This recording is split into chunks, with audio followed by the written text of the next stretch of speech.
Assalamualaikum warahmatullahi wabarakatuh. Perkenalkan, nama saya Suryanto, NPM 19040208007. Saya pendidikan Bahasa dan Sastra Indonesia, Fakultas Bahasa dan Sastra Universitas Kanjuruhan.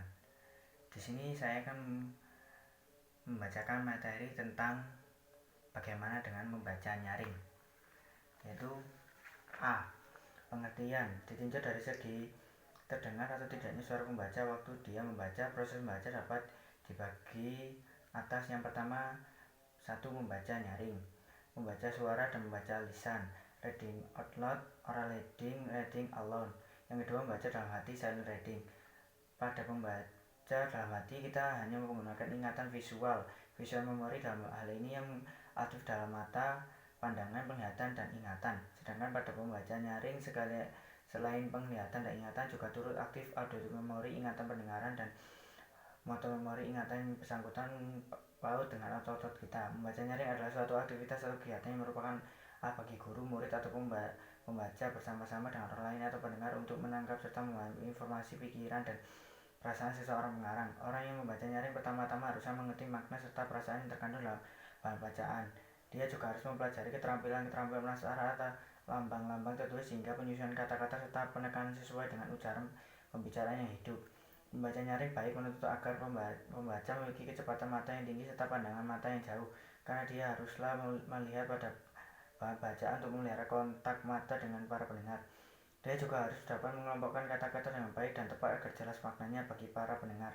Pendek kata, dia harus menggunakan segala keterampilan yang telah dipelajari pada membaca dalam hati sebagai tambahan bagi keterampilan lisan untuk mengkomunikasikan pikiran dan perasaan pada orang lain.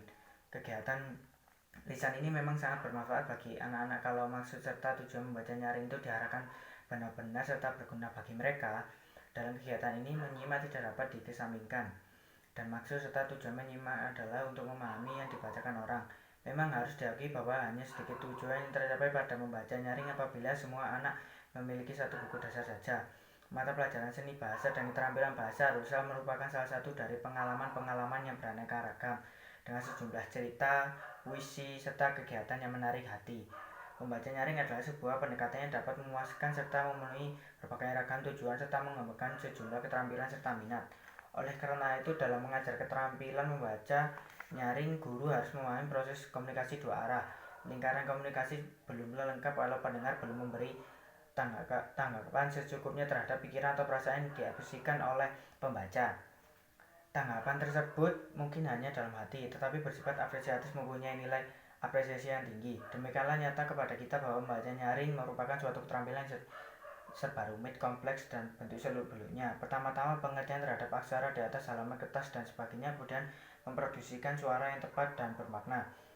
Jangan kita lupakan bahwa membaca nyaring itu pada hakikatnya merupakan suatu masalah lisan atau oral matter. Oleh karena itu, khusus dalam pengajaran bahasa asing, aktivitas membaca nyaring lebih dekat atau lebih ditujukan pada ucapan. Lebih dekat atau ditujukan pada ucapan daripada kepemahaman. Mengingat hal tersebut, bahan bacaan haruslah dipilih yang mengandung isi dan bahasa relatif mudah dipahami.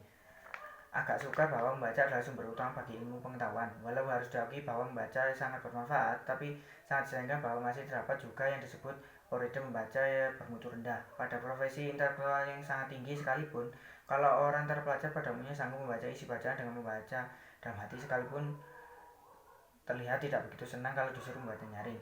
Orang yang tidak terpelajar menemui kesulitan atau merasa sulit membaca nyaring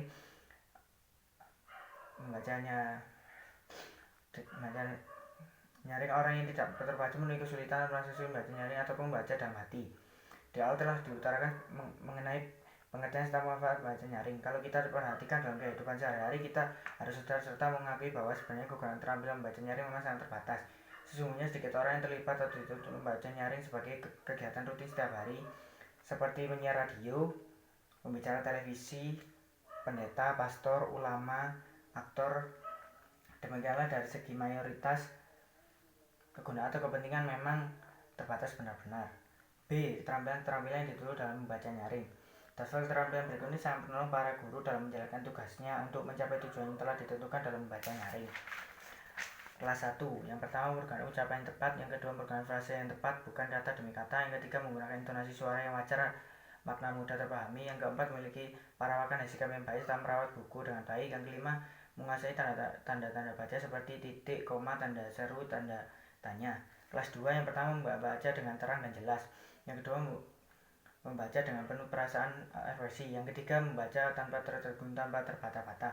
Kelas 3, yang pertama membaca dengan penuh perasaan ekspresi, yang kedua mengerti serta memahami bahan bacaan. Kelas 4, yang pertama memahami bahan bacaan pada tingkat dasar, yang kedua kecepatan mata dan suara 3 patah kata dalam 1 detik. Kelas 5, yang pertama membaca dengan pemahaman dan perasaan, yang kedua aneka kecepatan membaca nyaring bergantung pada bahan bacaan, yang ketiga dapat membaca tanpa terus-menerus melihat pada bahan bacaan. Kelas 6, yang pertama membaca nyaring dengan penuh perasaan atau ekspresi, yang kedua membaca dengan penuh kepercayaan pada diri sendiri dan mempergunakan frasa atau susunan kata yang tepat. C. Peningkatan keterampilan membaca nyaring. Seorang pembaca nyaring yang baik biasanya berhasil sekali menyampaikan sesuatu yang penting kepada para pendengarnya.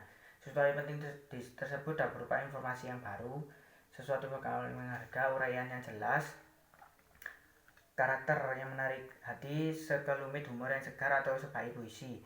Tanpa dorongan yang sedemikian rupa, kegiatan membaca nyaring itu akan menjadi hambar dan tidak hidup. Pembaca hendaklah mengetahui serta mendalami keinginan serta kebutuhan para pendengarnya, serta menginterpretasikan bahan bacaan itu secara tepat. Agar dapat membaca nyaring dengan baik, sang pembaca haruslah menguasai keterampilan persepsi, penglihatan, dan daya tanggap, sehingga dia mengenal atau memahami kata-kata dengan cepat dan tepat. Yang sama pentingnya dalam hal itu ialah kemampuan mengelompokkan kata-kata ke dalam kesatuan pikiran serta pembacanya dengan baik dan lancar. Untuk membantu para pendengar menangkap serta memahami maksud pengarang, pembaca biasanya menggunakan berbagai cara. Antara lain, yang pertama, dia menyoroti ide-ide baru dengan menggunakan penekanan yang jelas. Yang kedua, dia menjelaskan perubahan dari satu ide ke ide lainnya. Yang ketiga, dia menerangkan kesatuan-kesatuan kata-kata yang tepat dan baik. Yang keempat, menghubungkan ide-ide yang bertautan dengan jalan menjaga suaranya agar tinggi sampai akhir dengan tujuan tercapai. Yang kelima, menjelaskan klimaks dengan gaya dan daya ekspresi yang baik dan tepat. Demikianlah bacaan dari saya. Wassalamualaikum warahmatullahi wabarakatuh.